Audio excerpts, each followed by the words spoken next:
નમસ્કાર વિદ્યાર્થી મિત્રો, જ્ઞાનગંગા વિદ્યાલય દ્વારા આયોજિત ઓનલાઈન શિક્ષણ અંતર્ગત આપનું હાર્દિક સ્વાગત છે. હું છું ટંડેલ વિભૂતિબેન અને આજનો આપનો વિષય છે ગુજરાતી. ગુજરાતીમાં આપણે પાઠ 6 સુંદરીની શોધમાં આપણે પહેલો ભાગ જોઈ ગયા હતા. હવે આપણે જોઈશું બીજો ભાગ. નાટક ભજવાઈ ગયું હતું. લોકોનો સારો એવો પ્રતિભાવ મળ્યો હતો. ત્યાર પછી આ સમય દરમિયાન મારા અભિનય ગુરુ બાપુલાલ નાયક અને હું સવારે ચોપાટી પર ફરવા ગયા હતા. રસ્તામાં બાપુલાલે મને કહ્યું, આજે આખી રાતનો ઉજાગરો થયો. મારાથી સહજ બોલાઈ જવાયો. અરે સાથી, તેમણે કહ્યું, સરસ્વતી ચંદ્રનો ચોથો ભાગ બહાર પડ્યો છે. એટલે કે એમના અભિનયના ગુરુ બાપુલાલ નાયક એની સાથે ચોપાટી પર ફરવા જાય છે. રસ્તામાં બાપુલાલ કહે છે કે આજે તો આખી રાતનો ઉજાગરો થઈ ગયો. એટલે લેખકથી સહજ બોલાઈ જાય છે કે આખી રાતનો કેમ ઉજાગરો થયો. એટલે એમના જે અભિનય ગુરુ બાપુલાલ નાયક કહે છે કે સરસ્વતી ચંદ્રનો ચોથો ભાગ બહાર પડ્યો છે. વાંચવામાં એટલો રસ પડ્યો કે આખી રાતનો ઉજાગરો થયો. કે એ નાટક વાંચવામાં એટલો બધો રસ પડી ગયો હતો કે એમાં આખી રાતનો ઉજાગરો થઈ ગયો.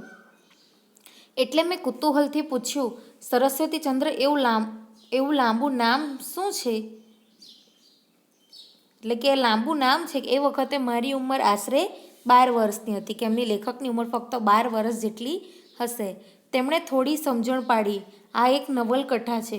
લેખકે ચોથો ભાગ બહુ જ મોડો બહાર પાડ્યો. કે એક નવલકથા એટલે કે કાવ્યનો એનો પ્રકાર છે, પદ્યનો પ્રકાર છે. અને લેખકે એનો ચોથો ભાગ મોડો બહાર પાડ્યો.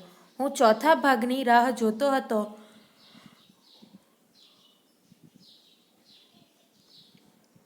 વાંચવામાં ખૂબ મજા આવી. મેં પૂછ્યું, તેના 4 ભાગ છે? કે શું તે આ સરસ્વતી ચંદ્રના 4 ભાગ છે? તો તેનો પહેલો ભાગ આપણે ત્યાં હશે? તેમણે કહ્યું, હા છે. મેં પૂછ્યું, હું તે વાંચું? તેમણે કહ્યું, વાંચજે. આ પછી આ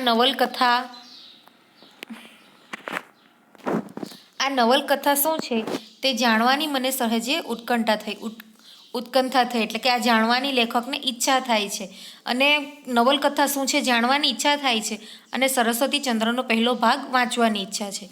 તેમની પાસેથી જ પહેલો ભાગ લઈ તે નવલ વાંચવાનું શરૂ કર્યું.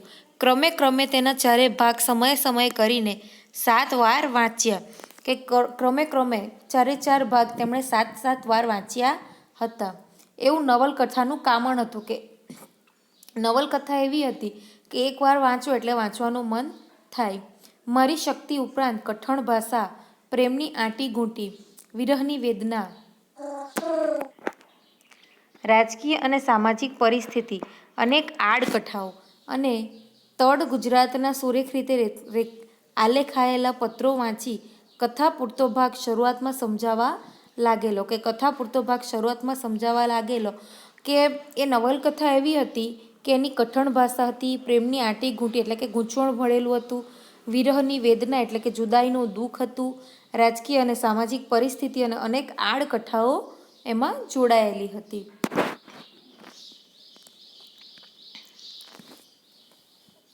પેલી કુમુદ સુંદરી, કુસુમ, ગુણસુંદરી તેમજ અલક કિશોરી, સૌભાગ્ય દેવી મેનારાણી, ચંદ્રાવતી મૈયા એ સર્વ પાત્રોએ મારા મન ઉપર ભારે અસર કરી. તેમના નારીત્વની મારા ઉપર ઘેરી છાપ પડી. કે અહીં જે સ્ત્રીઓના જે પાત્રો છે એ નવલકથામાં, તો એ સ્ત્રીઓના પાત્રોમાં કુમુદ સુંદરી, કુસુમ, ગુણસુંદરી, અલક કિશોરી, સૌભાગ્ય દેવી મેનારાણી, ચંદ્રાવલી મૈયા એ બધા જ પાત્રો હતા. એ બધા જ પાત્રોએ લેખકના મન ઉપર ખૂબ અસર કરી હતી. તેમના નારીત્વની મારા ઉપર ઘેરી છાપ પડી. કે એનું જે નારીત્વ હતું એના ઉપર ઘેરી એટલે કે જુદી છાપ પડે છે. ગુજરાતની જે નારીની શોધમાં હું હતો તેના અહીં દર્શન થતા. હું તો અલૌકિક સૃષ્ટિમાં વિહરવા લાગ્યો. અલૌકિક એટલે કે અદ્ભુત સૃષ્ટિમાં વિહરવા લાગ્યો. મને સમજાયું કે હું જે સુંદરીની શોધમાં છું તે તો આ નવલના પાને આલેખાયેલી છે. કે હું જે સુંદરી એટલે કે જે સ્ત્રીની શોધમાં છું એ તો આ નવલકથાના પાનામાં આલેખાયેલી છે. એના અભ્યાસ માટે મેં નવી એક રીત શોધી કાઢી. નવલકથાકારે આ પાત્રોને કરેલા વર્ણન પ્રમાણે અરીસાની આગળ હું નવલકથાને લઈને મોટેથી વાંચતો. એના પાત્રોના અભિનય અરીસામાં જોતા ભજવ્યો. અને એ દ્વારા પાત્રોના હૃદયભાવ સાથે મારા ભાવોનું સમત્વ પ્રાપ્ત કરવા મળતો હતો કે એ પાત્રને ભજવવા માટે અરીસાની સામે જોઈને એ પાત્રોને ભજવતો હતો. આ અભ્યાસનું મારા પૂરતું પરિણામ એ આવ્યું કે કુમુદ સુંદરીની ભૂમિકા ભજવવાનો મને મનોરથ જાગ્યો કે કુમુદ સુંદરી એનું જે મુખ્ય પાત્ર હતું તો એની ભૂમિકા ભજવવાનો એમને મન થાય છે. થોડા વર્ષો પછી અમારી મંડળીવાળાઓએ સાક્ષર શ્રી ગોવર્ધન રામભાઈને સરસ્વતીચંદ્રનું નાટ્ય રૂપાંતર કરી આપવાની વિનંતી કરી કે એમની જે મંડળી હતી તેના સાક્ષર શ્રી ગોવર્ધન રામભાઈને સરસ્વતીચંદ્રનું નાટક સ્વરૂપે લોકોમાં મૂકવાની વિનંતી કરી હતી. એ જ પ્રસંગે તેમણે સામેથી સરસ્વતીચંદ્ર અને કુમુદ તરીકેની અનુક્રમે બાપુલાલ નાયક અને મારી છબીઓ નવલકથામાં મૂકવા માટે માગી. એટલે કે સરસ્વતીચંદ્ર અને કુમુદ તરીકે અનુક્રમે બાપુલાલ નાયક એ સરસ્વતીચંદ્ર અને કુમુદ એટલે કે જે લેખક છે એને મૂકવા માંગ્યા.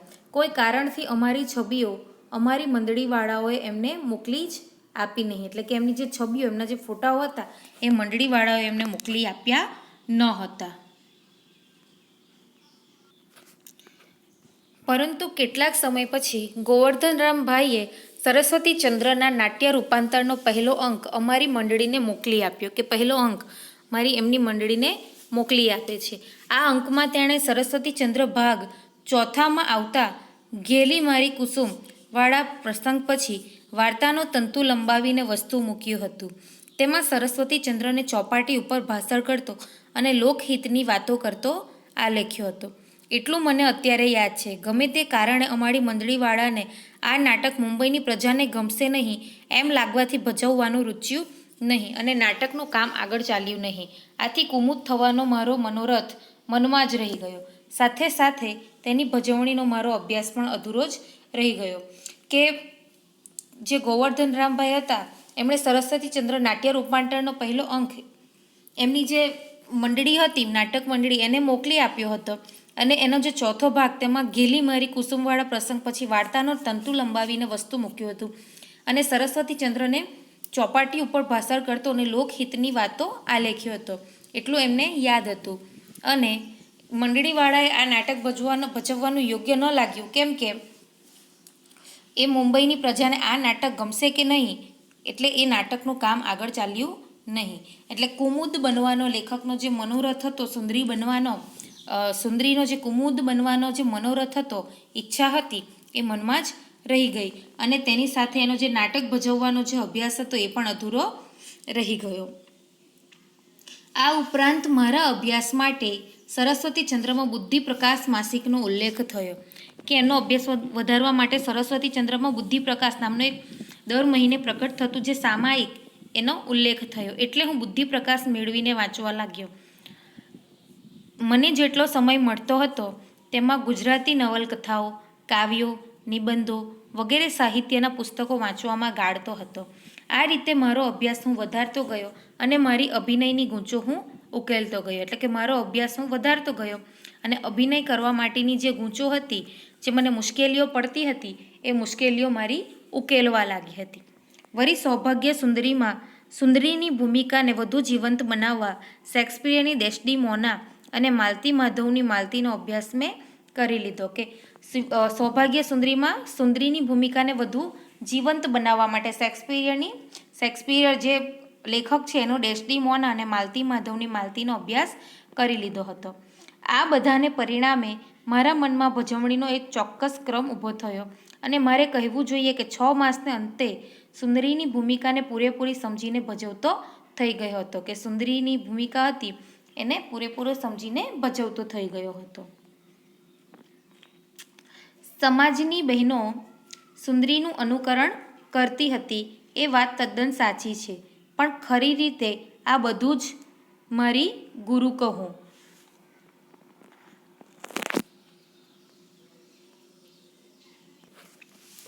સમાજની બહેનો સુંદરીનું અનુકરણ કરતી હતી એ વાત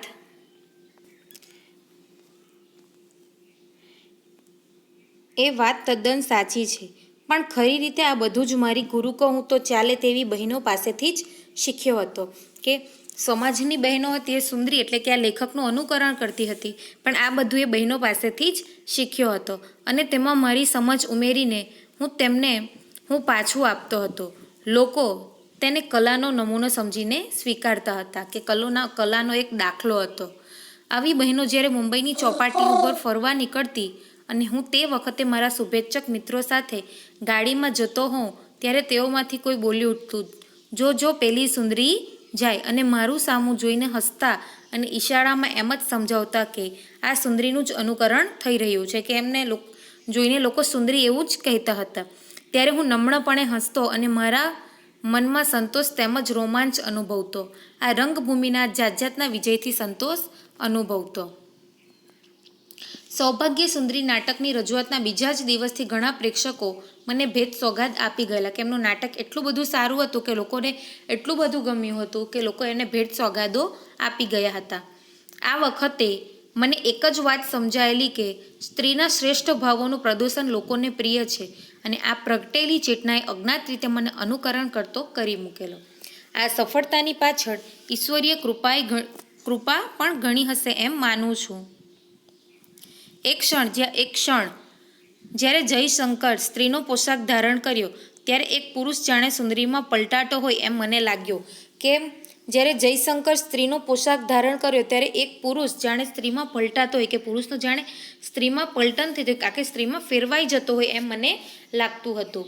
પુરુષનું સ્ત્રીમાં રૂપાંતર કે અવાંતર નહીં, પરંતુ સ્ત્રીના ભાવોનું પ્રગટીકરણ માટે કળા સ્વરૂપ ઘડવાનો પરમ પુરુષાર્થ, કે સ્ત્રીને પોતાનામાં ઉતારવાનો અને એને કલા મેળવવાનો જાણે કે પુરુષાર્થ કરતો હોય. મેં મારામાં એક સુંદર નવયૌવનાને છૂટી પડતા જોઈ, જેના ઘાટીલા મદભર અંગોમાંથી યૌવન નીતરે છે, જેની છટામાં સ્ત્રીનું લાવણ્ય મહેકી રહ્યું છે, જેની આંખોમાંથી સ્ત્રીના સહજ ભાવો ઉભરાયા કરે છે, જેની ચાલમાં ગુજરાતણનો ઠસ્સો પ્રગટે છે, એટલે કે ભપકો. જે પુરુષ નથી, એક માત્ર સ્ત્રી જ છે એવી એક છબી મેં અરીસામાં જોઈ. સૌભાગ્ય સુંદરી કે કુમુદ સુંદરી, એટલે કે અહીં જે પોતાની જાતને સ્ત્રી તરીકે પ્રકટ કરવા માટે એનું જે અંદરનો જે રૂપાંતર છે એ રૂપાંતરને અહીં વર્ણવે છે. અંતરનું પ્રતિબિંબ પાડતો અરીસો બોલતો હતો, આ જયશંકર નથી, લજ્જાથી ગરવી ગુજરાતણ છે. એટલે કે આ જયશંકર એટલે કે આ એ માણસ નથી જયશંકર, પણ એ ગરવી ગુજરાતણ એટલે કે ગુજરાતની સ્ત્રી છે. એ લહેકો, એ અભિનય, કે એનામાં એ જ પ્રકારનો લહેકો અને એ જ પ્રકારનું અભિનય છે. એ કામણ એટલે કે સ્ત્રીનું જે કામણ હોય છે, કે સામેના વ્યક્તિને ખેંચવાની શક્તિ, તો એ પણ એમાં છે. શરીરના અંગ પ્રત્યંગમાં મધુર જણજણાટી પેડા ચાલી થઈ ગઈ. ઘડીભર મને એમ જ થયું કે હું પુરુષ નથી જ. સ્ત્રી થતાં મને સહજ સંકોચ શરૂઆતમાં થયો હતો. હવે એમ જ લાગ્યું કે હું સ્ત્રી જ છું. એટલે કે એને એવું લાગે છે કે હું પુરુષ નથી જ, અને સ્ત્રી થતાં જ્યારે શરૂઆતમાં જ્યારે સ્ત્રી બનવાનો વારો આવ્યો હતો ત્યારે એને સંકોચ લાગતો હતો, પણ હવે એમ જ લાગે છે કે હું સ્ત્રી જ છું. આ અવાંતર પ્રક્રિયા જ મને મારામાં રહેલા નટને સાકાર કરવામાં યારી આપી છે. પરંતુ અવસ્થાની અનુકૃતિને ઝીલનારો અને અનુભવનારો પ્રેક્ષક વર્ગ ન હોત તો મારા હજારો પ્રેક્ષકોએ મને સુંદરી બનાવ્યો છે. એ વાત હું સગર્વ નોંધ લઉં છું. કદરદાન પ્રેક્ષકો વગર માત્ર એકલો અટુલો જયશંકર. કે જો કોઈ પ્રેક્ષકો એટલે કે જે મારા નાટકને જોનાર જો મારી કદર ન કરે તો એના વગર તો હું ફક્ત એકલો અટુલો જયશંકર છું.